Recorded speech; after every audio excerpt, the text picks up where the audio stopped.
आप सभी का आज के इस चर्चा हिंदू राष्ट्र में हार्दिक स्वागत है। मैं कृतिका खत्री आज इस चर्चा हिंदू राष्ट्र की में हिंदू जन जागृति समिति द्वारा जो ये आयोजित है, आप सभी का हार्दिक स्वागत करती हूँ। आप सभी जानते ही हैं कि पिछले अनेक दिनों से हम देख रहे हैं कि झारखंड भर में, पूरे राज्य भर में इस्लामीकरण की खबरें जो हैं वो हमारे सामने आ रही हैं। अनेक जो इस्लामिक लोगों के बहुल इलाके हैं, वहाँ पर हम देख रहे हैं कि इस प्रकार की वार्ताएं हमारे सामने आ रही हैं, चाहे पाकुड़ हो, चाहे गढ़वा हो। ऐसे कम से कम 6 जिले हैं जहाँ पर इस प्रकार की जो खबरें हैं वो सामने आई हैं। इसी के साथ-साथ बिहार के अनेक क्षेत्रों में इस प्रकार की घटनाएं आई हैं सामने, जहाँ पर कि स्कूलों में इस्लाम पढ़ाया जा रहा है और एक प्रकार से शिक्षा जिहाद उन क्षेत्रों में चल रहा है। इस विषय में स्कूलों में एक्चुअली हो क्या रहा है, वहाँ के हिंदुओं की इस विषय में क्या प्रतिक्रियाएं हैं और वहाँ की असल में स्थिति क्या है, ऐसे अनेक प्रश्न आज भारत भर के और बल्कि मैं कहूंगी कि पूरे विश्व भर के हिंदुओं के सामने हैं। तो आज हम देखेंगे कि क्या देश में शिक्षा का इस्लामीकरण हो रहा है, क्या सरकारें आज इस विषय में चुपचाप क्यों बैठी हुई दिखाई दे रही हैं और क्या भारत में अब शिक्षा केंद्र को मदरसा बनाने का एक षड्यंत्र किया जा रहा है। इस प्रकार की चर्चा आज हम करेंगे। आज हमारे बीच में इस हेतु माननीय वक्ता भी उपस्थित हैं। मैं उन सभी का भी आज इस चर्चा सत्र में हार्दिक स्वागत करती हूं। आज हमारे साथ में इस विषय पर, भारत में शिक्षा जिहाद, इस विषय पर डॉक्टर नील माधव दास जी उपस्थित हैं। आप तरुण हिंदू के संस्थापक हैं। आप झारखंड से, धनबाद क्षेत्र से हमारे साथ जुड़े हुए हैं। डॉक्टर नील माधव दास जी, आपका हार्दिक स्वागत है आज की इस चर्चा सत्र में। इसी के साथ साथ हमारे साथ श्री रितेश कश्यप जी जुड़े हैं। आप पत्रकार हैं पांचजन्य के और आप रामगढ़ झारखंड से हमारे साथ में जुड़े हुए हैं। आपका भी हार्दिक स्वागत है इस चर्चा सत्र में रितेश जी। इसी के साथ साथ हमारे साथ जुड़े हुए हैं श्री विश्वनाथ कुलकर्णी जी। आप उत्तर प्रदेश और बिहार के हिंदू जन जागृति समिति के समन्वयक हैं। आपका भी हार्दिक स्वागत है विश्वनाथ जी आज की इस चर्चा सत्र में। मैं आज सभी दर्शकों से आह्वान करना चाहूंगी कि आज का इस चर्चा सत्र और इस प्रकार के सभी चर्चा सत्रों में नियमित रूप से जुड़ने के लिए आप हमारे YouTube चैनल, हिंदू जन जागृति समिति के YouTube चैनल हिंदू जागृति को सब्सक्राइब अवश्य करें और वहां पर बेल आइकॉन को दबाएं, जिससे आप सभी को इन विषयों में, इस प्रकार के राष्ट्र और धर्म से संबंधित विषयों पर जो चर्चा सत्र आयोजित होते हैं उस विषय में नियमित जानकारी मिलती रहे। साथ ही आप हमारे ट्विटर हैंडल हिंदू जागृति ORG को भी फॉलो अवश्य करें। तो आइए आज हम इस चर्चा सत्र को आगे बढ़ाते हुए अपने पहले वक्ता की ओर बढ़ेंगे। श्री रितेश कश्यप जी से मेरा पहला प्रश्न है। रितेश जी, पिछले कई दिनों से हम देख रहे हैं कि झारखंड राज्य के स्कूलों में इस्लामिक शिक्षाएं दी जा रही हैं। दरअसल यहाँ के जो मुसलमान बहुल इलाके हैं, चाहे जामताड़ हो, चाहे पाकुड़ हो, गढ़वा हो, इस प्रकार के अनेक क्षेत्रों से ऐसी जो घटनाएं हैं वहां पर चलती हुई दिखाई दी और ये सामने आई। तो इसके बारे में आप हमारे दर्शकों को क्या बताना चाहेंगे, क्योंकि आप ही हैं जिन्होंने सर्वप्रथम ये जो बातें हैं वो सबके सामने लेकर आई, मीडिया में लेकर आई और हमारे पूरे देश के सामने लेकर आई। तो मैं आपसे जानना चाहूंगी कि किस प्रकार की घटनाएं घटित हुई, क्या-क्या घटनाएं घटित हुई, इस विषय में हमारे दर्शकों को आप कृपया अवगत कराएं। रितेश जी। जी, सभी को नमस्कार। मैं रितेश कश्यप और जैसा कि अभी इन्होंने बताया कि जामताड़ा में जो मामला चल रहा है, ये सिर्फ जामताड़ा में नहीं चल रहा है, पूरे झारखंड में ऐसा कार्यक्रम चल रहा है और इसे आप कह सकते हैं जिस तरीके से शिक्षा का इस्लामीकरण हुआ है पूरे झारखंड नहीं, मैं तो बोलूँगा अब तो बिहार भी पहुंच गया इसका मामला। और जहां से ये खबरें नहीं आई हैं वहां पर ऐसा नहीं माना जाना चाहिए कि वहां पर नहीं पहुंचा है, वहां पर भी पहुंच रहा है। बंगाल की खबरें, बहुत सारी खबरें आती ही नहीं है, इसलिए बंगाल को लेकर के बहुत लोग कुछ नहीं बता पाते हैं। उसी तरह से बिहार में जैसे ही झारखंड में ये मामला उठा, उसका बिहार का भी मामला प्रकाश में आने लगा।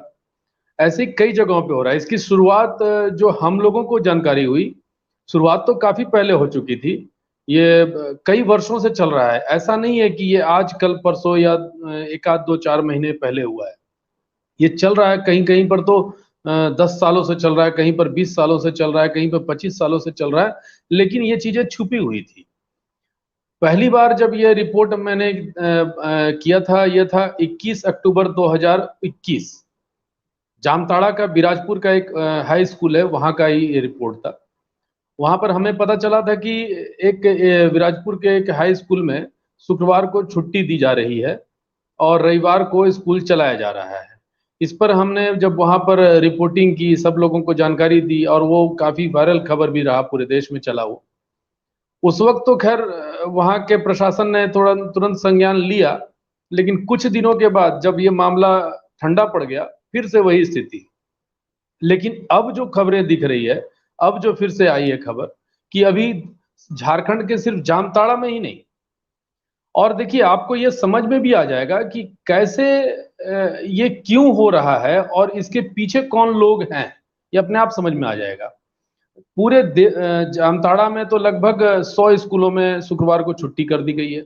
हालाँकि अब मामला विवाद होने के बाद अभी 40 स्कूल में शायद ऐसा जैसा कि आदेश आया सरकार की तरफ से, तो फिर वो 40 स्कूल को ठीक कर लिया गया। देवघर में आप अगर आइएगा तो देवघर में भी लगभग 103 स्कूल, देवघर भी दूसरा जिला है झारखंड का, वहाँ पर भी 103 स्कूल पे शुक्रवार को छुट्टी हो रही है। और अगर आप दुमका में जाइएगा, दुमका भी यहाँ पर एक उप राजधानी कही जाती है झारखंड की, वहाँ पर भी है। पलामू में वही स्थिति है, पाकुड़ में वही स्थिति है, बोकारो भी वही स्थिति है। गढ़वा में तो अभी आप सुने देखे ही होंगे, जो 5 जन में रिपोर्ट छपी थी कि हाथ जोड़कर प्रार्थना नहीं कराई जा रही है, हाथ बांध कर प्रार्थना कराई जा रही है। तो देखिए, और उसके बाद अब तो राजधानी की बात हम करें, राजधानी रांची, रांची के बगल में है एक चंदवा, एक जगह है, वहां पर भी शुक्रवार को ये छुट्टी हो रही थी। अब इस पर भी संज्ञान लिया गया, जब मामला अखबारों में आया, न्यूज में आया, पोर्टल्स में आया, कई बहुत जब मामला विवादित हो जाता है, उसके बाद सरकार का ध्यान टूटता है। तब ऐसी खबरें आती है कि वहां तो कोई शिक्षक बोल रहे हैं कि वहां सदियों से चल रहा है, 10 साल, 20 साल, 25 साल से चल रहा है। इसके पीछे कारण ये बताना है इनका, कि कारण है कि यहाँ पर मुसलमान बहुत अधिक संख्या में है। अब ये भी समझ में नहीं आता है कि ठीक है, मुसलमान बहुत अधिक संख्या में, फिर क्या जहां पर हिंदू बहुत अधिक संख्या में, वहां पर मंगलवार को छुट्टी कर देनी चाहिए या फिर शनिवार को छुट्टी कर देनी चाहिए। ये भी ये कुतर्क पेश किया जा रहा है। अब इनका मन बढ़ने का अगर बात करें कि इनका मन क्यों बढ़ा हुआ है, मैंने बात किया था जामताड़ा के जो विधायक हैं इरफान अंसारी जी से। इरफान अंसारी जी को का कहना है कि क्या फर्क पड़ता है कि अगर रविवार की जगह शुक्रवार को छुट्टी दे दिया गया तो सर्वधर्म समभाव की बात वो करने लगते हैं, लेकिन वो वहीं पर वो ये बात नहीं करते हैं कि जब रविवार को जब छुट्टी चली रही थी तो क्या फर्क पड़ रहा था, शुक्रवार को नहीं मिलती। कई चीजों पर वो तो अपने आप को बड़ा लिबरल बताने का प्रयास करते हैं। जामताड़ा में सिर्फ ये स्कूल का जो मामला है, सिर्फ स्कूल से मतलब नहीं है, पूरे झारखंड में जिस तरह से कट्टरपंथियों का बोलबाला हो गया है और उसमें झारखंड सरकार का सहयोग मिल रहा है जिस तरीके से, वो बड़ा आश्चर्यजनक होता है। कभी स्कूल को हरा रंग से रंग दो, कभी स्कूल के पोशाकों को हरा रंग का कर दो, कभी पूरे जिले में हिंदी को हटा दिया गया, उर्दू को प्राथमिक भाषा बना दिया गया। तो ये इसका मतलब ऐसा नहीं है कि ये सिर्फ एक तरफा हो रहा है, कहीं ना कहीं इसके पीछे तुष्टीकरण की नीति भी जरूर आ रही है। जी।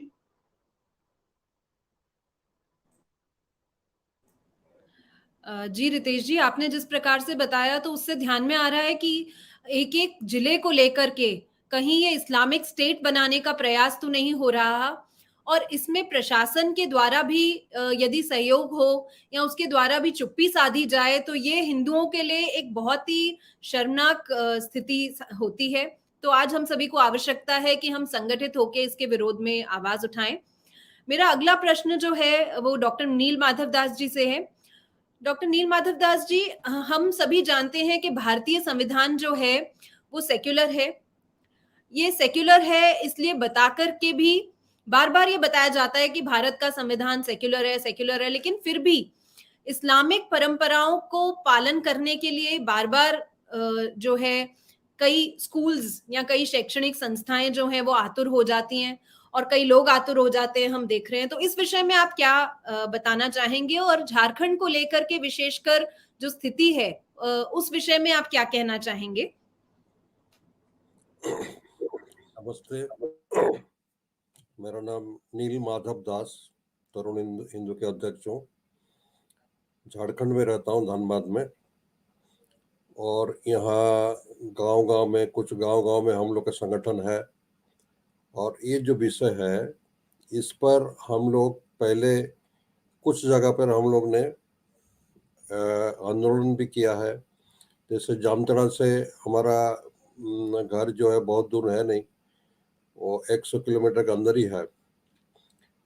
और कुछ जगह पर हम लोग को सक्सेस मिला है, लेकिन कुछ जगह पर हमको सफलता मिला नहीं है। और ये बहुत दिन से हम लोग प्रयास कर रहे हैं, किंतु अभी चूंकि इलेक्ट्रॉनिक मीडिया जो है इसको थोड़ा सा उछल रहा है, तो ये चीज़ बाहर आ रहा है। पहले तो ये चीज़ कहना भी तो हम लोग के लिए बहुत बड़ा विपद, मतलब खतरा का चीज़ था। हम लोग ये चीज़ को उठा भी नहीं पाते थे कि भाई कब हम लोग के ऊपर प्रशासन का कोप आ जाएगा। तो जो है, देखिए, संविधान में जो सेकुलर शब्द को घुसाया गया 1975 में, हम लोग के स्वाधीनता हम लोग को मिलने के 30 साल के बाद मान लीजिए, तो ये इसलिए घुसाया गया। इसको जो इंट्रोड्यूस किया गया सेकुलर शब्द को, उसका उद्देश्य यही था कि इसको धीरे धीरे सेकुलरिज्म के नाम पर हम लोग को इस्लामाइजेशन करना है।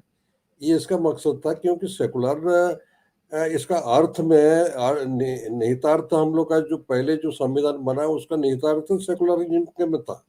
यहाँ पर राष्ट्रपति भी मुसलमान बन सकता है, चीफ जस्टिस भी मुसलमान बन सकता है, सब कुछ था, ये सेकुलर ही था। किंतु फिर उसमें एक सेकुलर शब्द को जोड़ा गया, किंतु सेकुलर शब्द का कोई उसमें डेफिनेशन नहीं दिया गया। एक तरफ तो सेकुलर शब्द को रखा गया, फिर दूसरी तरफ माइनॉरिटी को भी रखा गया। फिर जब सेकुलर हो गया, सभी धर्म बराबर है, तो फिर माइनॉरिटी फिर कहाँ से आ गया? तो ये सब चीज़ तो अभी बहुत सारी चर्चा हो रहे हैं, और आगे क्या होगा, हम लोग जो उम्मीद हम लोगों ने जो किया था कि 1914 के बाद ये सब पर और कुछ सरकार के तरफ से कुछ बड़ा कदम आएगा, वो तो नहीं हो पा रहा है। हम नहीं जानते कि क्यों नहीं हो पा रहा है, या आगे होगा कि नहीं होगा। तो शिक्षा में जिहाद, ये जो सेकुलर शब्द के आड़ में ही हो रहा है कि ये भारत के सेकुलर है, तो उसमें रविवार को क्यों छुट्टी होना चाहिए, शुक्रवार को क्यों नहीं छुट्टी होना चाहिए, कहीं पर रविवार को है तो कहीं पर शुक्रवार को भी हो जाए। तो ये हर जगह में जस्टिफिकेशन ये लोग जो है इस्लामीकरण का जस्टिफिकेशन ये लोग सेकुलर शब्द के माध्यम से देते हैं, और सेकुलर शब्द को उसमें रखा गया है संविधान में। उसके विरुद्ध में हम लोगों ने तरुण हिंदू के तरफ से हम लोग ने एक बहुत बड़ा रिप्रेजेंटेशन दिया था। आज हो गया 4-5 साल हो गया, राष्ट्रपति प्रधानमंत्री को हम लोग ने सिग्नेचर करके बहुत बड़ा रिप्रेजेंटेशन दिए थे, हजार आदमियों का। नहीं, उस पर कुछ हुआ ही नहीं, और होगा भी नहीं। तो ये जो सेकुलर जो इस्लामीकरण जो है, इस्लामीकरण खाली एजुकेशन में नहीं होता है, इस्लामीकरण तो हर जगह पर हो रहा है। अभी इस्लामीकरण जब इंडिपेंडेंस हम लोग को मिला, उसके पहले से इस्लामीकरण एजुकेशन में शुरू हो गया था। गांधी जी ने जो नया एजुकेशन सिस्टम का जो क्या उनका नाम क्या दिया था, नई तालीम। हाँ, तो फिर गांधी जी ने उसमें जो बोले कि भाई ये सीताराम को जो है मैंने राम कुछ सीता जी को बीबी के रूप में ये किया गया, राम को जो है वो एक मुस्लिम में के रूप में उनको चित्रित किया गया। तो वो कांग्रेस सरकार ये स्वाधीनता का पहले से ये प्रयास करते आ रहा है कि एजुकेशन जो है हमारा, जो पहले जो गुरुकुल का एजुकेशन था, और जो बच्चा लोगों को बचपन से जो सिखाया जाता था कि प्रार्थना करो, ओम क्या है, ये क्या है, उसको धीरे धीरे तोड़ने के लिए प्रयास जो है गांधी जी से शुरू हो गया था। उसके बाद नेहरू जी आए। नेहरू जी का तो कहना था कि भाई हम हिंदू नहीं, हम तो एक्सीडेंटली हिंदू हो, नहीं तो हम तो भाई कल्चर हम मुस्लिम हो, ये सब चीज जो उन्होंने कहा तो सब कुछ जानते हैं। और आप देखिए, मैंने आप ये इसको तो इत्तेफाक आप नहीं कर सकते हैं कि जो स्वाधीनता होने का हम लोग जब मिला, उसके बाद पहला एजुकेशन मिनिस्टर हम लोग ने अबुल कलाम आजाद को हम लोग ने कर दिया। और कितने साल तक रहे एजुकेशन मिनिस्टर? 1947 टू 1958, 11 साल वो एजुकेशन मिनिस्टर रहे। और खाली वो नहीं रहे, उसके बाद बाद बाद बाद बाद बाद 5 एजुकेशन मिनिस्टर जो है आगे, मैं आपको बोल रहा हूँ 30 साल के अंदर, 30 साल के 47 से लेकर के 77 के अंदर, 30 साल के अंदर 5 एजुकेशन मिनिस्टर आगे, जो कि अबुल कलाम आजाद के बाद आगे हुमायूं कबीर, उसके बाद MC चगला, फखरुद्दीन अली अहमद और नूरुल हसन। ये जो बीच में 2-3 हिंदू एजुकेशन मिनिस्टर आए, लेकिन उनका कार्यकाल सिर्फ 8 साल था। बाकी 22 साल जो है ये मुस्लिम एजुकेशन मिनिस्टर रहे। तो लोग करते थे क्या? जैसे अबुल कलाम आजाद पहला 11 साल, जो कि एकदम मतलब बचपन है, हमारा स्वाधीनता, हमारे हिंदुस्तान का बचपन है, उसको मोल्ड कर दिए। तो ये तो उसी से हम लोग को एजुकेशन का जो है इस्लामीकरण वहीं से शुरू हो गया। धीरे धीरे हम लोग को मुगल के बारे में पढ़ा गया कि भाई अकबर द ग्रेट, मुगल अब तक भी उसको हम लोग अभी तक हटा नहीं पाए हैं। उसके बाद टीपू सुल्तान के बारे में पढ़ाया गया कि टीपू सुल्तान जो है बहुत बड़ा राष्ट्रवादी था। उसके बाद जितने भी मुस्लिम लोगों को दिखाया गया, एक तो माने अच्छा लाइट में दिखाया गया और हिंदुओं को जो डार्कनेस में दिखाया गया। और जब हम लोग ये कुछ दिन पहले की बात, अभी तो थोड़ा सुधरा है, जब 90s में हम लोग तरुण हिंदू के ओर से जो गांव में जाते थे, और हमारे कार्यकर्ता लोग जो है हिंदू शब्द को व्यवहार करने में डरते थे। अब आप लोग सबको अनुभव करते होंगे, रितेश जी तो ये लाइन में काफी दिन से है, वो जानते ही होंगे कि हिंदू शब्द व्यवहार करना, ये हम लोग को डर लगता था कि कब जो है ये प्रशासन हम लोग के ऊपर एक्शन ले लेगा। तो धीरे धीरे हम लोग उस स्टेज से आकर के आज तक हुआ।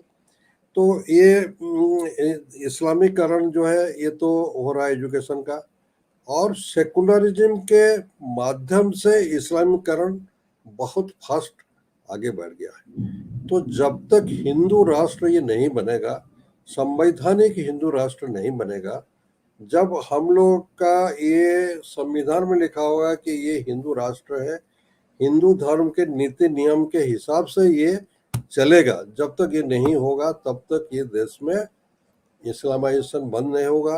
और एजुकेशन में इस्लामाइजेशन ये तो एक हिस्सा है, हर जगह इस्लामाइजेशन हो रहा है। जो जिहाद चल रहा है, आपका जमीन का जिहाद चल रहा है, धर्मांतरण का जिहाद चल रहा है, हर चीज में जिहाद चल रहा है। तो ये तो आप जो सनातन संस्था, इस पर तो काफी प्रयास कर रहा है। हम लोग भी छोटा संस्था होने के बावजूद भी हम लोग का एकमात्र उद्देश्य है कि हिंदू राष्ट्र, संवैधानिक हिंदू राष्ट्र बनाना। तो इस पर हम लोग को काम करना होगा। और एक पॉइंट हम तो बोलते हैं कि जब तक मदरसा को हम लोग प्रोत्साहन देते जाएंगे, अभी जो है हम लोग इसको आशा नहीं करते थे, लेकिन अभी हमारे सरकार जो है मदरसा को इतना प्रोत्साहन दे रहा है कि जो 2013 में जो पैसा आवंटन होता था उसका दुगुना भी आवंटन हो रहा है। और उनको माने महिमा मंडित किया जा रहा है कि आपको हम लोग कंप्यूटर देंगे, आपको ये कर देंगे, सो देंगे। ये लोगों को समझना चाहिए भाई, ये जितना भी फंडामेंटलिज्म आ रहा है, ये जितना भी जिहाद हम लोग सामने में दे, उसका मादर तो है वहां पर मदरसा, तो उसका कार्यकर्ता तो वहीं से बन रहे हैं। तो हम लोग उसको पैसा दे रहे हैं, उन लोग हम लोग बना रहे हैं, फंडामेंटलिस्ट हम लोग बना रहा है, और फिर हम लोग रो रहे हैं कि भाई जो ये क्यों हो रहा है। तो ये मदरसा का जो बंद होना चाहिए, उनको कम से कम सरकार का पैसा नहीं जाना चाहिए। इतना मेरा वक्तव्य है, फिर आगे। हाँ जी, डॉक्टर नील माधव दास जी, आपने जिस प्रकार बताया कि सेक्युलर ये वर्ड जो है ये 1976 में जोड़ा गया इमरजेंसी के समय पर, और आज के समय इसको केवल एक ढाल बना करके इस्लामिक जो परंपराएं हैं उसको आगे बढ़ाने का एक माध्यम बना रहे हैं। और आपने जो झारखंड की वस्तु स्थिति हमारे सामने रखी अलग अलग जिलों की, तो उससे भी सच में वो सभी हिंदुओं के लिए बहुत ही शॉकिंग है। मेरा अगला प्रश्न श्री विश्वनाथ कुलकर्णी जी से है। विश्वनाथ जी, आज हम देख रहे हैं पिछले कुछ समय में, अगर हम वर्ष भर की भी बात करें, वर्ष 2 वर्ष की बात, तो कर्नाटक में हिजाब का इशू आरंभ हुआ, वो एक विवाद आरंभ हुआ। उसके बाद राजस्थान के कोटा में बच्चों की पुस्तकों में फादर मदर के स्थान पर अम्मी अब्बू सिखाया जाने लगा। फिर क ख ग घ सिखाते हैं तो खिचड़ी की जगह बिरयानी सिखाई जाने लगी। दादाजी का नाम फारूक बताया गया। इस प्रकार की अनेक घटनाएं जो हैं वो सामने आई, और शिक्षा में इस्लाम को बढ़ावा देना, इस्लाम से संबंधित शब्द, उसमें माँ पिता को क्या कहा जाता है वो शब्द, इस प्रकार की बातें जो हैं वो धीरे धीरे घुसेड़ी जा रही हैं शिक्षा में, ऐसे ध्यान में आया।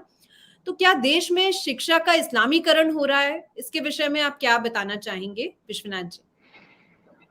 जी जी कृतिका जी, बिल्कुल बिल्कुल सही है। यानी अभी ये इस्लामीकरण हो रहा है ऐसे नहीं है, जैसे डॉक्टर नील माधव दास जी ने बताया कि 1947 में जब हम स्वतंत्र हुए, यानी सभी एजुकेशन मिनिस्टर्स इस्लामिक थे। उसमें एक वाक्य जोड़ना चाहूंगा कि जो एमसीजी छागला थे उसमें एजुकेशन मिनिस्टर, ये तो जिन्ना के कट्टर समर्थक थे। 7 साल 8 साल उन्होंने जिन्ना के साथ बिताए थे, और वो हमारे यहाँ पे शिक्षा मंत्री हो गए। मैं थोड़े से आपको उदाहरण देना चाहूंगा कि किस तरीके से शिक्षा का इस्लामीकरण हो रहा है। महाराष्ट्र में वहां का एक शिक्षा विभाग के द्वारा एक पुस्तक प्रकाशित की गई, बाल भारती, चौथी की पुस्तक है ये। उसमें कैसे चैप्टर बताया गया है कि चैप्टर का नाम है ईदगाह, और उसमें क्या सिखाया गया है कि ईदगाह में प्रार्थना कैसे चलती है, ईदगाह के दिन क्या किया जाता है, ईद का दिन हमीद के मित्र ने क्या किया था।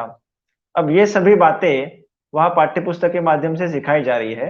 और दूसरी बात, इसी बाल भारती की पुस्तक में अफजल खान का वध ऐसे एक चैप्टर था, और उसमें अफजल खान का पेट छत्रपति शिवाजी महाराज जी ने फाड़ा, ये चित्र डाला गया था। लेकिन मुसलमानों को इसके बारे में आहत हो जाएगी, इस कारण उन्होंने उस चित्र को हटा दिया, और बाद में वो दोनों आपस में मतलब मिल रहे हैं, इस प्रकार का चित्र वहां पर लिया गया है।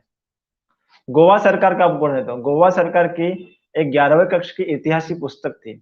उसमें क्या सिखाया गया, वहां बारदेश तालुका में छत्रपति शिवाजी महाराज ने 3 दिन लगातार गांवों पर आक्रमण करके उसको लूटा, छोटे बच्चे और महिलाओं को बंदी बनाया, और अनेक लोगों को मार भी दिया।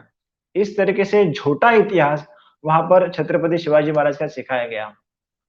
एनसीईआरटी की जितने भी मतलब हम पुस्तकें देखते हैं अनेक वर्षों से, वहां पर छत्रपति शिवाजी महाराज इनका इतिहास तो 6 लाइंस में मतलब बताया गया। महाराणा प्रताप इनका केवल नाम है, और ये सभी जो मुगल आक्रमक होकर गए, जिनका नाम हमने जिंदगी में कभी सुना नहीं, इनको लिए पन्ने पन्ने दिए जा रहे हैं। यानी अकबर हो, बाबर हो, अली वर्दी खान हो, इनको पन्नों पन्नों में पढ़ाया जा रहा है। अब षड्यंत्र कैसे है ये हम देखते हैं इस संदर्भ में। एनसीईआरटी की एक 5वीं स्टैंडर्ड की पुस्तक है द लिटिल बुली। अब इसमें क्या सिखाया गया है कि यहाँ पर हमारे लिए सबसे हमारे आराध्य दैवत है सनातन संस्कृति के भगवान विष्णु, उनका जो प्रचलित नाम है हरि। अब इस चैप्टर में ऐसे बताया गया है कि एक वहां हरि नाम का बच्चा है कि जो लड़कियों की छेड़छाड़ करता है, उनकी चिकोटी निकालता है, और अनेक लोग उससे डरते हैं, उससे नफरत करते हैं। इस तरीके से इस द लिटिल बुली चैप्टर में बताया गया है। अब वामपंथी जो ये एजुकेशन मिनिस्ट्री में है, कैसे इसको टोर मरोड़ देते हैं। इसकी जो मूल कहानी थी द लिटिल बुली की, इसका ओरिजिन था 1946 में प्रकाशित एक पुस्तक चिमनी कॉर्नर स्टोरीज नाम से, और उसमें ये जो कैरेक्टर है उसका ओरिजिनल नाम है हेनरी करके। लेकिन अब हिंदुओं के आराध्य देवताओं को अगर के बारे में लोगों के मन में घृणा उत्पन्न करनी चाहिए, तो इसके लिए फिर हेनरी का हरि हो गया। तो इस तरीके से जानबूझकर किस तरीके से शिक्षा क्षेत्र के माध्यम से लोगों के यानी बच्चों के मन में हिंदुओं के देवताओं के प्रति घृणा उत्पन्न की जाती है, हम देख सकते हैं। अब 12वीं कक्षा की पुस्तक, उसमें चैप्टर है पॉलिटिकल विज्ञान। तो उसमें क्या पढ़ा गया है, उसमें गुजरात के दंगे गुजरात के दंगे पढ़ाए गए और वो लिखा गया कि गुजरात के दंगे मुसलमान विरोधी थे। फिर उसमें एक चैप्टर है बाबरी मस्जिद नाम से, अयोध्या का राम मंदिर, और पेज नंबर 185 पे ऐसे लिखा गया है कि मतलब बाबरी मस्जिद तोड़ी गई है और वो विवादित ढांचा है और ये सब मुसलमानों के विरोध में कैसे था, ये सब उसमें मतलब पढ़ाया गया है। तो लगातार इस पाठ्य पुस्तक क्रम बनाने और उसके माध्यम से इस्लामीकरण के लगातार प्रयास हो रहे हैं, और वो झूठे कैसे हैं, झूठे कैसे, ये भी बात मैं आपके सामने रखना चाहता हूँ। अब एनसीईआरटी के सिलेबस के बारे में काफी सारे आरटीआई किए गए। तो एक चैप्टर में उन्होंने ऐसे लिखा है कि औरंगजेब, जो मतलब सबसे बड़ा क्रूर कर्म विध्वंसक था, उसने हिंदुओं के मंदिरों के पुनर्वसन के लिए पैसे दिए, इस तरीके से सिखाया गया है। अब इसके बारे में आरटीआई डाला कि इसका क्या प्रूफ है, तो उत्तर आया कि इसके बारे में कोई हमारे पास वैलिड प्रूफ नहीं है, लेकिन ये हमने पुस्तक में छापा है करके। अब कुतुब मीनार, इन्होंने इसमें छापा है कि कुतुब मीनार कुतुबुद्दीन ऐबक ने बनाया है करके। और इसके बारे में जब आरटीआई हुआ तो उसमें जानकारी आई थी कि इसके बारे में कुछ प्रूफ नहीं है, लेकिन हमने छापा है करके। आप स्क्रीन पर देख रहे हैं सती प्रथा, कितना झूठ छाप सकते हैं देखिए। इन्होंने इसमें लिखा था कि सती प्रथा के बारे में, फिर ये लिखा था कि जो विधवा महिलाएं रहती है उनको मतलब हिंदू धर्म के अनुसार उनको प्रॉपर्टी पे कोई अधिकार नहीं रहता, उनको शिक्षा का कोई अधिकार नहीं रहता। इस प्रकार की अनेक प्रथाएं भारत में अनेक सालों से चल रही है।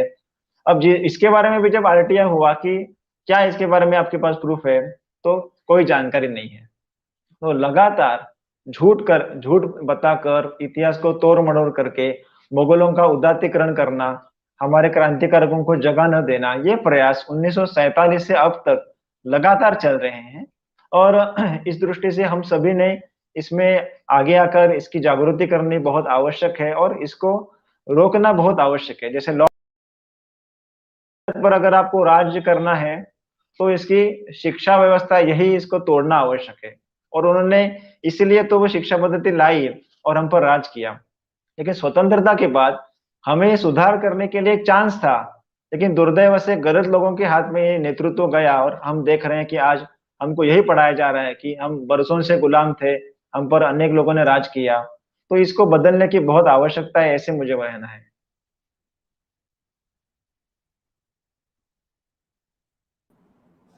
हाँ जी विश्वनाथ जी, आपने जो जानकारी बताई उन सभी तथ्यों से ये ध्यान में आता है कि कैसे एक सुनियोजित षड्यंत्र करके किस प्रकार से शिक्षा का इस्लामीकरण होता आ रहा है। और ये सभी उदाहरण जो एनसीईआरटी के उदाहरण आपने बताए, वो आज मुझे लगता है सभी बच्चा जब एनसीईआरटी का ये सभी पढ़ता है तो बचपन से जो उसमें सब बातें आ जाती हैं, उसके बाद उन बातों को बदलना और सच्चा इतिहास उन्हें बताना, ये सभी माता पिता के लिए एक बहुत ही महत्वपूर्ण कार्य उनके सामने आ जाता है। अब हम अगले सत्र की ओर बढ़ते हैं। मेरा अगला जो प्रश्न है वो रितेश जी से है। रितेश जी, झारखंड की अगर हम बात करें तो वहां पर 100 से अधिक विद्यालयों के नाम जो है वो बदलकर उर्दू विद्यालय रख दिए गए। तो क्या प्रधानाचार्य जो होते हैं या जो शिक्षा विभाग है, शिक्षा मंत्रालय है, इन सभी की जानकारी के बिना क्या इस प्रकार नाम बदले जा सकते हैं? और अगर बदले जा सकते हैं तो ये सभी बातें जब सामने आती हैं तो क्या प्रक्रिया होती है? सरकार इसके विषय में क्या कार्यवाही करती है? ये हम आपसे जानना चाहेंगे। आप इस विषय में सभी दर्शकों को अवगत कराएं।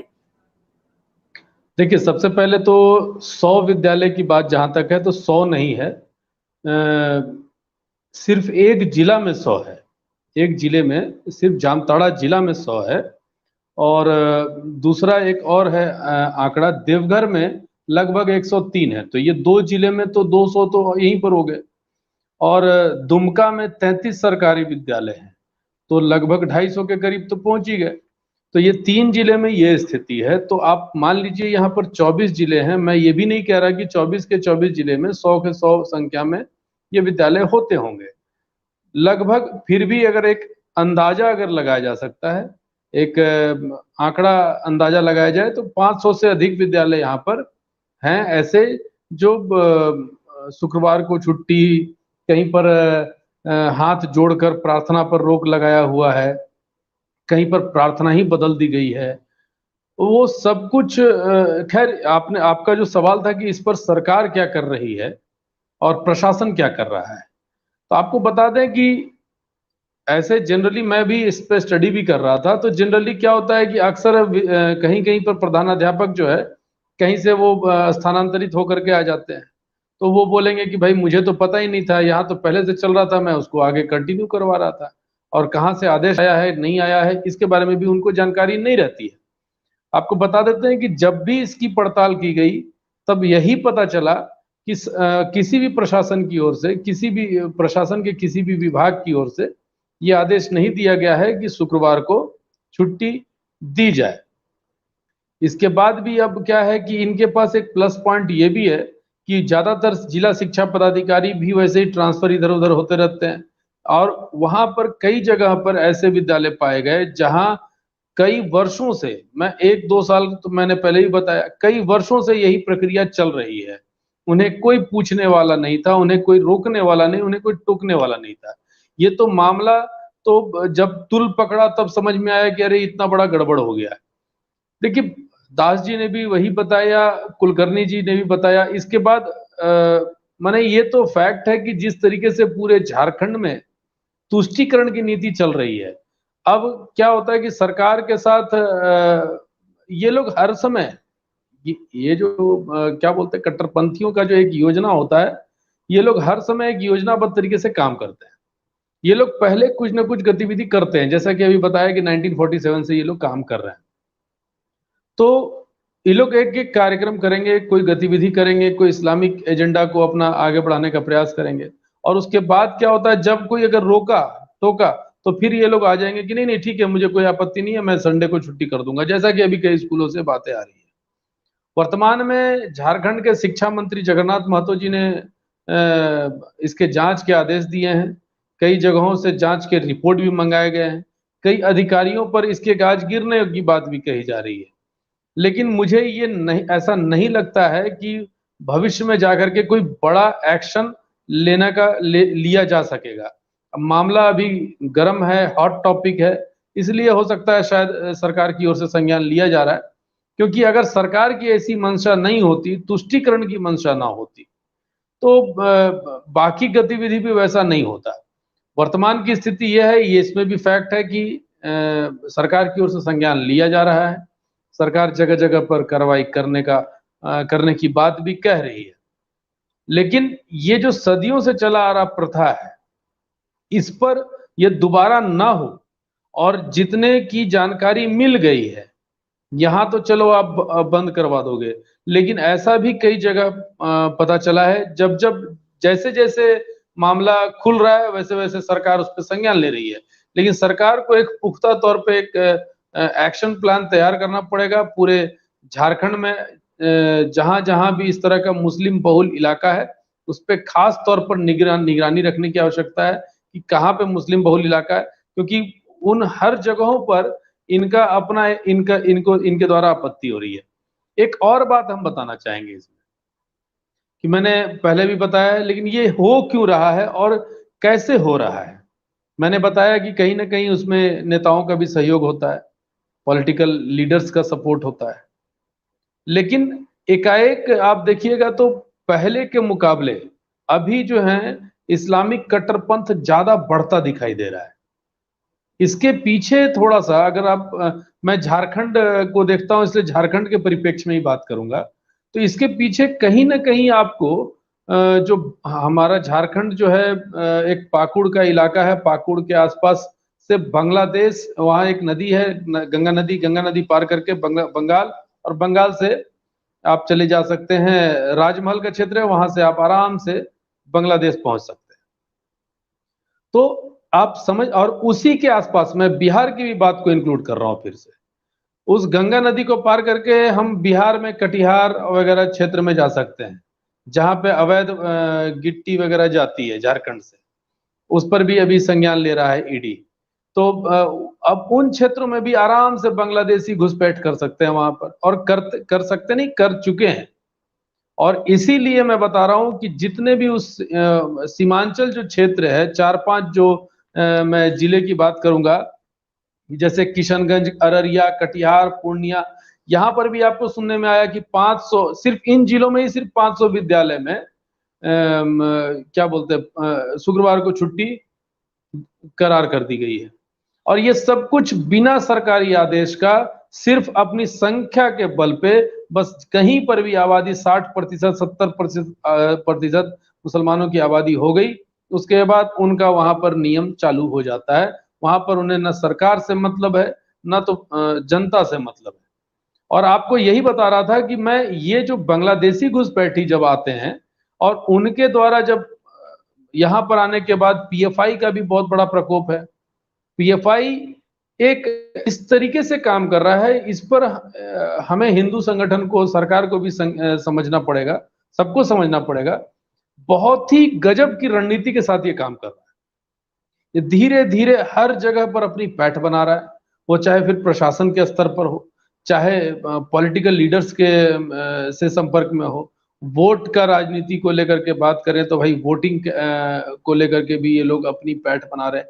जगह जगह दंगा फसाद, जहां मतलब मारकाट करना है तो मारकाट कर रहे हैं, कहीं पर हमको एजेंडा बेस्ड अगर काम करना है तो एजेंडा बेस्ड अपना काम कर रहे हैं, सोशल मीडिया पर काम कर रहे हैं। ये सारे लोग अलग अलग स्तर से काम कर रहे हैं। और इसमें कहीं ना कहीं जहां भी मुस्लिम आबादी बढ़ी है, उसमें बांग्लादेशी घुसपैठियों का बहुत बड़ा रोल है। और बांग्लादेशी घुसपैठी जहां पहुंचे हैं, वहां पे कट्टरपंथ बढ़ा है। और उसके बाद ये सारा प्रकरण, आपको सारा रवैया दिख रहा है। वही स्थिति बिहार का भी, वही स्थिति झारखंड का भी। बंगाल से सटा हुआ क्षेत्र है जामताड़ा, दास सर जानते होंगे, तो वहां पर भी बंगाल से काफी संख्या में लोग आते हैं। खाली बांग्लादेशियों के आने से ये स्कूल में तो प्रभाव दिख ही रहा है, इसके साथ ही पूरे राज्य में इसका प्रभाव देखने को मिल रहा है। बहुत बुरी स्थिति है। राज्य के हिंदुओं में जो डर है, वो नुपुर शर्मा के मामले से पहले की बात भी करते हैं, बाद की बात कर रहे हैं। ऐसे भी डर था यहाँ पर लोगों में। जी कृतिका जी। जी रितेश जी, आपने जो बताया तो उससे किस प्रकार षड्यंत्र करके, किस प्रकार से धीरे धीरे एक अपनी जनसंख्या के आधार पर इस्लामिक स्टेट बनाने का प्रयास हर एक जिले को हो रहा है। और हमारे पास जो संख्या थी वो तो केवल 100 झारखंड की संख्या थी, वो आपने बताया कि केवल एक जिले की संख्या है। तो हम सभी भारतवासी ये अंदाजा लगा सकते हैं कि केवल एक जिले की ये स्थिति है, तो पूरे झारखंड की क्या स्थिति होगी। और जिस प्रकार रितेश जी ने हमें बताया, तो वो सुनकर के सच में बहुत ही बुरा लगा। मेरा प्रश्न अगला जो है वो नील माधव दास जी से है। डॉक्टर नील जी, बंगाल में हाल ही में एक स्थिति सामने आई, एक प्रसंग सामने आया जिसमें एक महिला शिक्षिका जो है, उन्होंने बच्चों का कान पकड़ा, सजा देने के लिए आमतौर पर वैसा किया जाता है। तो उस महिला को निर्वस्त्र करके मुसलमानों की भीड़ ने मारपीट की, जिहादियों ने मारपीट की। और ये तो एक प्रसंग हुआ। और जब हम मदरसों की बात करें तो वहां पर जब बच्चों के ऊपर अत्याचार होता है, उनको मारपीट की जाती है, उनके साथ दुर्व्यवहार किया जाता है, तो तब तो ये लोग कुछ भी नहीं बोलते। तो क्या भविष्य में इन स्कूलों में हिंदू शिक्षक रह पाएंगे, शिक्षिकाएं रह पाएंगी? इस विषय में आप क्या बताना चाहेंगे दर्शकों को?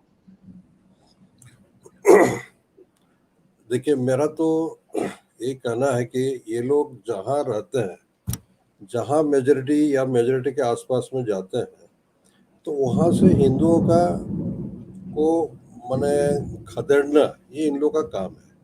कोई गांव में मान लीजिए 8-10 परिवार भी अगर दाबुंग परिवार रह जाते हैं तो और लोगों को वहाँ से खदेड़ देते हैं। स्कूल में भी यही स्थिति ये लोग करेंगे और अभी कर भी रहे हैं कि जो ऐसा ये लोग माने स्थिति बना रहे हैं कि वो स्कूल में कोई हिंदू महिला या हिंदू पुरुष लोग वहाँ पर टीचर के रूप में नहीं जाएंगे। तो अंत में क्या होगा कि सरकार जो बाध्य हो करके जितने मुस्लिम टीचर है तो मुस्लिम बहुल एरिया में देगा, फिर वो जगह उन लोग का आज़ाद हो जाएगा। तो ये जो प्रश्न आपका है एकदम सही है कि कोई मुस्लिम मेजॉरिटी जगह में हिंदू रह नहीं पा रहा है। और अभी जो देख रहे हैं हम लोग, कोई स्कूल में मुस्लिम मेजॉरिटी एरिया के स्कूल में भी कोई टीचर, हिंदू टीचर जाने नहीं चाहेगा। और वो बेटर वो अपना रिजिग्नेशन दे देगा, पर वो वहाँ पर जाना नहीं जाएगा। ये काम करना संभव नहीं है। तो रितेश जी जो बोल रहे थे झारखंड के बारे में, उस पर मैं थोड़ा सा मेरा क्वेश्चन से बाहर है, फिर भी मैं थोड़ा सा बोलना चाहता हूँ कि क्योंकि हम लोग गांव-गांव में कार्यकर्ता लोग हैं, कि ये जो स्थिति है, ये जो उर्दू विद्यालय लेकर के लिख देना और शुक्रवार को छुट्टी करना, ये सब चीज जो है कहीं कहीं जगह पर प्रार्थना, ये पहले से भी हम लोग को जानकारी है। और जब बीजेपी गवर्नमेंट था उस समय भी ये चल रहा है। अभी भी आप पूछे कोई विद्यालय में, लोग बोलेंगे ये सदियों से चल रहा है। ये चल रहा था, उस समय भी चल रहा था, अभी हाईलाइट हुआ है। तो इसलिए इसमें खाली इस गवर्नमेंट को हम लोग को दोष देने से काम नहीं चलेगा। ये जो है ये, और अभी भी क्या है, जैसे अभी देखिए आप कि जो एजुकेशन जो है ये कंकरेंट सब्जेक्ट में है, ये कोई स्टेट सब्जेक्ट में 100% नहीं है। ये पहले था, लेकिन राजीव गांधी ने इसको चेंज करके कंकरेंट सब्जेक्ट में उसको डाल दिया।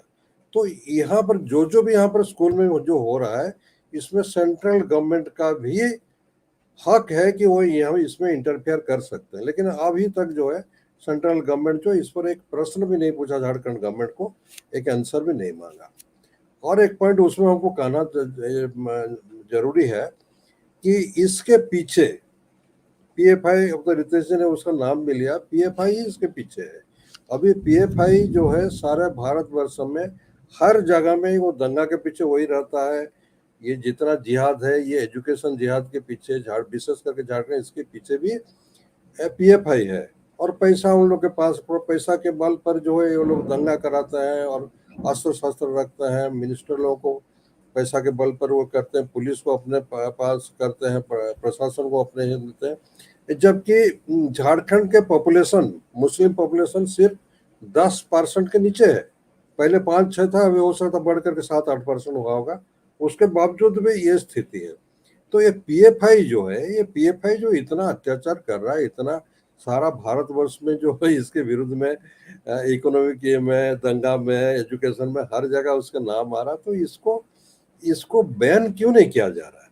हमारा सेंट्रल गवर्नमेंट इतना क्यों कमजोर है कि इसको बैन करने के नाम पर जो पीछे हट जाता है? तो ये स्थिति अभी है। मेरा इतना ही कहना है। फिर जी, हम सभी के लिए मतलब एक आंख खोल देने वाला है कि जैसे ही इनकी जनसंख्या बढ़े तो वहां हिंदू के ऊपर अत्याचार करना आरंभ करो और उन्हें वहां से खदेड़ो। इस प्रकार की जो रणनीति लेकर के आगे बढ़ रहे हैं वो बहुत ही हिंदुओं के लिए दुखदाई है। मेरा अगला जो प्रश्न है वो रितेश जी से है। झारखंड में जो जिस प्रकार की घटनाएं हो रही हैं रितेश जी, तो क्या राजनीतिक तुष्टीकरण का ये परिणाम है कि इस प्रकार की घटनाओं का समाज को सामना करना पड़ रहा है?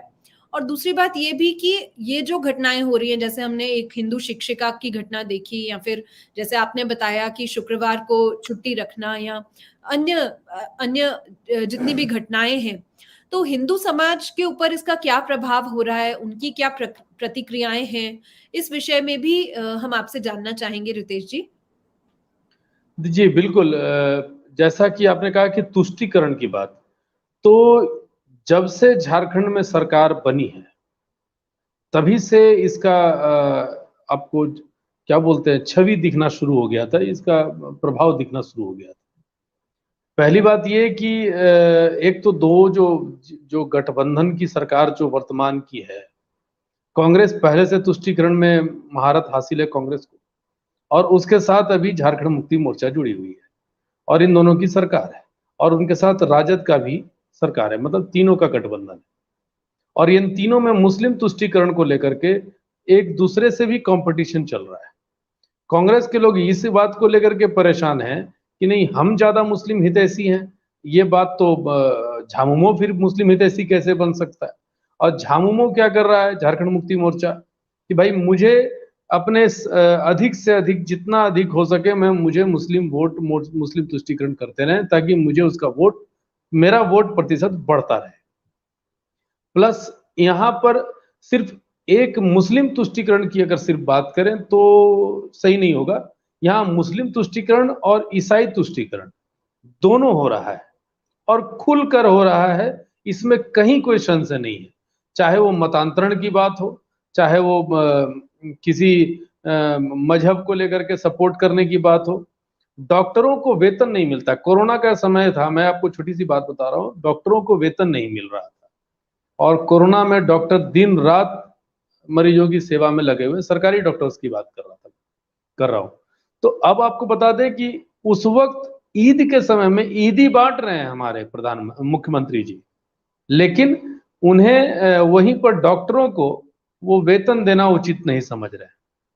जो हमारे यहाँ जो आयुर्वेद की चिकित्सा पद्धति है, चाहे होम्योपैथ की चिकित्सा पद्धति है, उन डॉक्टरों को महीनों तक वेतन नहीं मिलता है।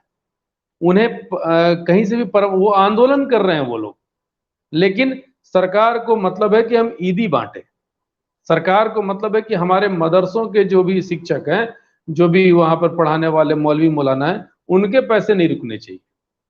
अब आप समझ लीजिए, जिस वक्त पढ़ाई भी नहीं चल रही, कोरोना के वक्त में सारे स्कूल बंद थे, जरूरत डॉक्टर्स की थी, लेकिन वो डॉक्टर्स की जरूरत, वो समाज की जरूरत या जनता की बात ना मानकर उन्हें चिंता थी कि भाई मेरे मौलवी मौलाना को पैसे मिलने चाहिए। ठीक है, सबको जीने का अधिकार है, आप सबके साथ सबके बारे में सोचो, लेकिन मैं डॉक्टर्स की स्थिति बता रहा हूं कि उनके पास खाने तक के पैसे नहीं थे, फिर भी वो समाज की सेवा में लगे हुए थे। अब उसके बाद आते हैं कैसे तुष्टीकरण का एक और आपको रंग दिखाने का प्रयास कर रहा हूं। जब सरकार की ओर से अब स्कूलों के रंग को हरा करने का एक बार आदेश आता है। अब स्कूल के रंग को हरा करने का उद्देश्य क्या हो सकता है, मुझे तो नहीं समझ में आ रहा है, क्योंकि पहले से ऐसा तो था नहीं कि भगवा रंग का था कि भाई मुझे भगवा नहीं करना है, मुझे हरा करना है। और रही बात कि अब उसका ये उदाहरण देते हैं, एग्जाम्पल देते हैं कि नहीं झारखंड, अब आखिर कोई तो जवाब तो मिलेगा ही, मुझे जवाब तो चाहिए उसका। तो जवाब में इन्होंने कहा कि नहीं, झारखंड का रंग हरा है, इसलिए हम लोग उसको लेकर के कर रहे हैं। ठीक है, उसके बाद आइए एक और निर्णय आता है कि झारखंड में जो बच्चों के जो पोशाक होंगे वो भी हरे होंगे। तो एक दूसरा तुष्टीकरण आप देख लीजिए। इन दोनों से पहले एक घटना घटती है कि भाई जो तृतीय और चतुर्थ क्लास की जो नौकरियां होंगी, उसमें सभी जिलों में उर्दू प्राथमिकता से दी जाएगी। अब आप समझ लीजिए कि उर्दू के शिक्षक तो जिले में कहीं ना कहीं आपको मिल जाएंगे, मदरसा में, इधर में उधर में, सभी नौकरियों में उर्दू को प्राथमिकता दे दी गई है। लेकिन स्थानीय भाषा की बात करें, चाहे कुड़ुख कुरमाली हो, नागपुरी भाषा में, संथाली भाषा, बहुत तरीके की भाषा है, उसको जिलेवार रखा गया, इस जिले में ये भाषा, उस जिले में वो भाषा। और इसमें सबसे बड़ी विडंबना ये है कि किसी भी जिले में ये इन भाषा के टीचर्स नहीं है। तो इसका मतलब कि भाई अगर लोकल लेवल के जो क्षेत्रीय भाषा के लोगों को नौकरी तो मिलेगी नहीं। नौकरी मिलेगी किसको? जिसके पास उर्दू की जानकारी है। तो कैसे हर जगह पर हम तुष्टीकरण के हिसाब से काम कर रहे हैं। उन्हें इस बात का अंदेशा ही नहीं है कि झारखंड में मुसलमान के अलावे भी लोग रहते हैं, और हिंदुओं की स्थिति यह है कि उन्हें तो ये लग ही नहीं रहा है कि उनके ऊपर कुछ है, उनके ऊपर कोई सरकार भी है। वो आज भी बैठे हैं तो केंद्र सरकार के भरोसे बैठे हैं। यहाँ तो बस एक दूसरे को लड़ने लड़ाने। अब आपको बताते हैं छोटी छोटी चीजों को लेकर के हिंदुओं में अभी क्या कॉन्फ्लिक्ट है। कभी जनजातीय समाज के लोगों को गैर जनजातीय समाज के साथ लड़ाने का प्रयास किया जाता है, और कभी क्षेत्रवाद के नाम पर, कभी भाषावाद के नाम पर, कभी किसी चीज के नाम पर। तो इन चीजों पर पूरी तरह से सरकार का बस एक ही काम है। वर्तमान में पूरा झारखंड अभी पूरे देश में खाली चर्चा का विषय बना हुआ है, ईडी को लेकर के, कभी अवैध खनन को लेकर के। तो आप समझ सकते हैं कि ये सारी चीजों के पीछे एक तो मुस्लिम तुष्टीकरण से उनका काम वोट मिल जा रहा है, उसके बाद इन्हें किसी बात से कोई मतलब नहीं है बस। और ईसाई तुष्टीकरण की बात करें तो वहां भी वही स्थिति है, मतांतरण खुलेआम किया जा रहा है, लेकिन कोई ध्यान नहीं दे रहा है।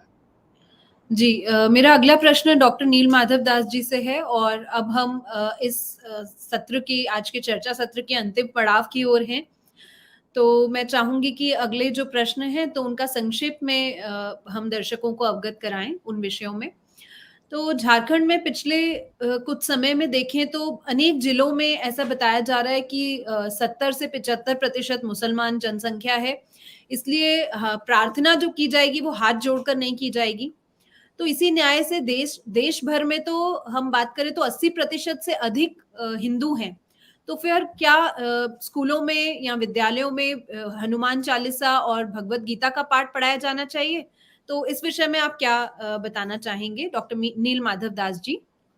हाँ, आपका प्रश्न तो उसका आंसर तो पॉजिटिव है कि चूंकि हम लोग हर विद्यालय में अपना सरस्वती वंदना और गीता पढ़ाना और रामायण महाभारत पढ़ाना, चूंकि हम लोग उसको एनफोर्स नहीं कर पाते हैं, तो हम लोग इसीलिए फायदा ये लोग उठाते हैं। हम लोग एनफोर्स नहीं कर पाते। अगर पहले से हम लोग इसको एनफोर्स किए हुए रहते हैं, हिंदू लोग या फिर हमारे हिंदू एडमिनिस्ट्रेशन या हिंदू सरकार, तो फिर ये लोग फिर उसको चेंज करने में थोड़ा दिक्कत होता है। क्योंकि हम लोग पहले से नहीं कर पाए, तो खाली जगह को लोग अपना कब्जा ले रहा है। और उसमें जो हम देख रहे थे कि एक प्रार्थना सभा में एक मुस्लिम लड़का जो है अली अली अली बोल रहा है, अली मौला अली अकबर अल्लाह अकबर से बोल रहा है। तो ये सब जगह जो है ये लोग तो इसलिए कर रहे हैं। तो इसलिए हम लोग इसको एनफोर्स करना चाहिए। हम लोग इसको जो है करना चाहिए कि भाई ये हमारा हिंदू राष्ट्र है।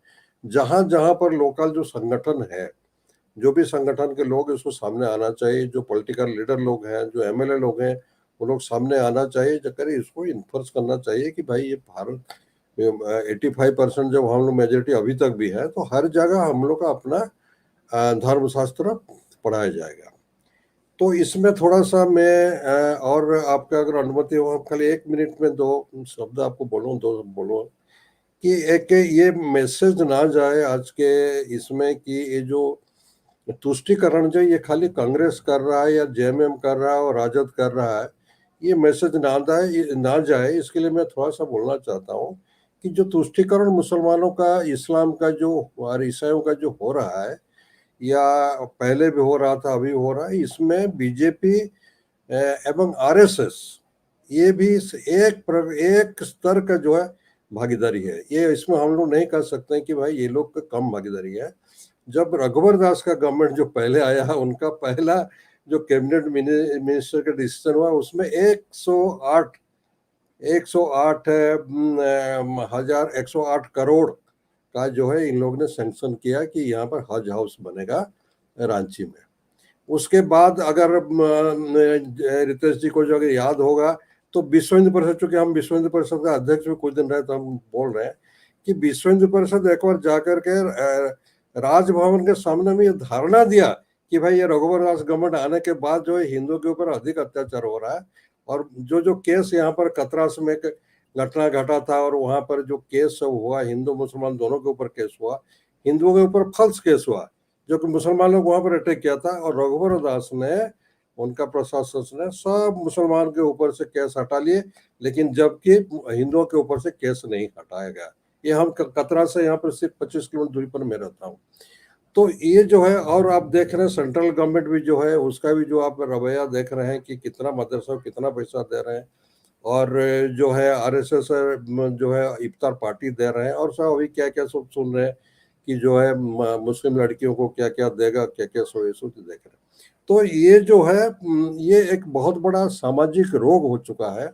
और हमारे जितने भी संस्था हैं जो अपने आप को हिंदूवादी संस्थाएं बोलते हैं, उसमें से अधिकतर जो है ये रोगग्रस्त भी हो चुके हैं। इतना मेरा कहना है। धन्यवाद। नमस्ते। जी डॉक्टर नील माधव दास जी, अगला जो मेरा प्रश्न है वो विश्वनाथ जी से है। आज हम देखें तो अभिभावक जो है वो अपने बच्चों को जब विद्यालय में डालते हैं तो उनके मन में ये होता है कि उन्हें अच्छी शिक्षा मिले, लेकिन सेक्युलर भारत में शिक्षा के केंद्र जो हैं वो तुष्टिकरण के केंद्र आज बन चुके हैं। आज हम ऐसा देख रहे हैं।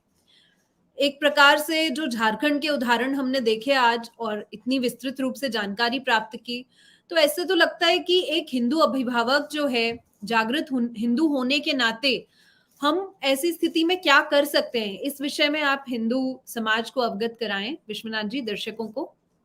जी कृतिका जी, देखिए वर्तमान स्थिति में कैसे है कि माँ पिताजी, बहुत सारे फैमिलीज में माँ पिताजी सर्विस करने के लिए जाते हैं, बच्चों को ट्यूशन लगा देते हैं, स्कूल में भेज देते हैं, और उन्हें लगता है कि मैंने एक अच्छे स्कूल में उसको डाला है तो मतलब उसमें अच्छी शिक्षा मिलती रहेगी। कि माँ और पिता है वो देखते नहीं कि वो स्कूल में क्या पढ़ाया जा रहा है। तो सबसे पहले एक जागरूक हिंदू होने की दृष्टि से सभी ने अपने स्कूल में बच्चों को क्या पढ़ाया जा रहा है इसकी ओर स्वयं ध्यान देना आवश्यक है। उनको कौन सी प्रार्थना पढ़ाई जा रही है, उनके सिलेबस में क्या पढ़ाया जा रहा है। दूसरी बात हमें ये देखना चाहिए कि हम हमेशा अपने बच्चों को मातृभाषा में शिक्षा देने वाले स्कूल में बढ़ाना चाहिए। एक स्टडी में ऐसे पाया गया है कि मातृभाषा में शिक्षा लेने वाले बच्चों का जो बुद्धिआंक होता है वो बहुत अच्छा रहता है। लेकिन अभी सभी जगह कॉन्वेंट स्कूल का आया है, कॉन्वेंट स्कूल में भेजते हैं। हमने तमिलनाडु में लावण्य का उदाहरण देखा है कि किस तरीके से कन्वर्जन करने के लिए उसको जबरन किए गए और उसमें बाद में उसने सुसाइड किया। तो ये जो परिणाम हो रहे हैं, इससे हमें सबक लेना है, सीख लेनी है और अपने बच्चों को मातृभाषा में शिक्षा देने वाले स्कूल में ही भेजना आवश्यक है। फिर हमें स्वयं अपने बच्चों पर हिंदू धर्म के, भारतीय संस्कृति के संस्कार करने के लिए समय देना आवश्यक है। हम ऐसे ये नहीं कह सकते कि अभी हम सर्विस करते हैं तो हम पूर्णतः इसमें से हम फ्री होना चाहते हैं, हम बच्चों को स्कूल में क्लासेस में लगा देंगे और हमारा फिर दायित्व समाप्त हो गया। तो हमें उस दृष्टिकोण से ध्यान में देखना होगा कि अपने बच्चे सुसंस्कारित हो रहे हैं ना। और इसके लिए हिंदू जन जागृति समिति जो प्रयास कर रही है कि हमारे इसी हिंदू जागृति चैनल पर डेली सप्ताह में 2 बार सैटरडे संडे को बाल संस्कार चलाया जाता है। इसकी जो वेबसाइट है हिंदू जागृति org, उस पर बाल संस्कार के लिए एक बहुत बड़ा सेक्शन है और इस दृष्टिकोण से उसका उपयोग करके या अपने बच्चों को हम उसके वीडियोस दिखा सकते हैं और संस्कार करने के लिए हम सहायता ले सकते हैं। यदि कोई स्कूल या कॉलेज के कोई टीचर या प्राध्यापक अगर ये कार्यक्रम देख रहे हैं और अगर वो चाहते हैं कि उनके स्कूल में इस प्रकार से भारतीय संस्कृति या अध्यात्म, हिंदू धर्म की शिक्षा देने वाला कोई कोर्स या इस प्रकार से कुछ वो शुरू करना चाहते हैं, तो वो अवश्य हिंदू जन जागृति समिति को संपर्क करें। कमेंट बॉक्स में आपने इस दृष्टि से एक रजिस्ट्रेशन लिंक देखी रहेगी या अपना जो हेल्पलाइन का संपर्क है उस पर आप अवश्य संपर्क करें और इस प्रकार की व्यवस्था हम अनेक जगह पर अभी शुरू कर रहे हैं। तो इन शॉर्ट इतना ही है कि ये जो घटनाएं हो रही है उसे सबक लेकर हमारे बच्चे सुसंस्कारित हो और उनके यहाँ अगर ऐसे उन्हें पाते हैं कि शुक्रवार को छुट्टी दी जा रही है तो हमें एक निश्चय करना चाहिए कि हम इसका विरोध करेंगे। हम उनको बिल्कुल ऐसे स्कूल में नहीं भेजेंगे या हम उस दृष्टिकोण से वहां मांग करेंगे कि इसे यहाँ पे रविवार को ही मतलब छुट्टी होने आवश्यक है। तो ये इतना ही इसमें विषय में बताना था।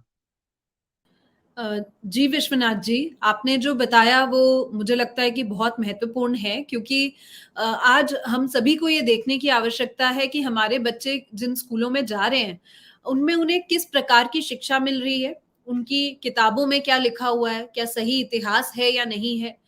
कहीं माँ पिताजी को अम्मी अब्बू तो पढ़ना नहीं पड़ रहा हमारे बच्चों को, या फिर किस प्रकार की स्थितियां हैं उनके। जैसे आपने बताया कि शुक्रवार को यदि छुट्टी की मांग हो रही है तो उसका विरोध हमें करना है। और मैं इतना भी कहना चाहूंगी कि केवल बड़ी इमारतों के बड़े स्कूल्स में या अधिक फीस जिन स्कूलों में ली जाती है उन स्कूल्स में अपने बच्चों को पढ़ाकर हम एक आदर्श व्यक्तित्व निर्माण नहीं कर पाएंगे, अपितु उन्हें सुसंस्कारित करना बहुत ही आवश्यक है। आज की शिक्षा व्यवस्था में बच्चों को धन अर्जित करना तो सिखाया जाता है, परंतु संस्कार अर्जित करना, अपना जीवन जो है वो आनंदमय बनाना, अपने धर्म के प्रति अभिमान, अपने राष्ट्र के प्रति अभिमान नहीं सिखाया जाता। तो इसके लिए आज हम सभी को आवश्यक है कि हम स्वयं, हर एक परिवार इसके लिए प्रयास करें। और आप सभी भी इस कार्य से, हिंदू राष्ट्र स्थापना के कार्य से जुड़ना चाहते हैं तो आप हिंदू जागृति ये जो YouTube चैनल है इसे अवश्य सब्सक्राइब करें और इसका जो बेल आइकॉन है उसे भी प्रेस करें ताकि आपको नियमित अपडेट्स मिलते रहें। हमारा ट्विटर हैंडल हिंदू जागृति org, ये भी आप अवश्य ही फॉलो करें। और साथ ही साथ अपने बच्चों को अच्छे संस्कार देने के लिए सप्ताह में 2 बार आने वाला जो बाल संस्कार है इसी चैनल पर, वो भी आप अपने बच्चों को अवश्य ही दिखाएं। अब हम आप सभी से विदा लेना चाहेंगे। अगले सप्ताह में हम पुनः मिलेंगे। इसी सप्ताह शनिवार को भी ये चर्चा हिंदू राष्ट्र की रहेगी। उसका अगले सप्ताह का मतलब शनिवार का जो विषय है वो है क्या हिंदू आज हमारे भारत देश में सुरक्षित हैं। तो मैं चाहूंगी आप सभी उसमें भी अवश्य ही जुड़े। आप सभी वक्ता जो है वो आज समय निकाल करके इस कार्यक्रम में जुड़े, आप सभी का भी मैं आभार व्यक्त करना चाहूंगी। सभी दर्शकों का भी आभार कि आज आप इस चर्चा सत्र में जुड़े। इसी के साथ हम मिलेंगे अगली बार। सभी को नमस्कार।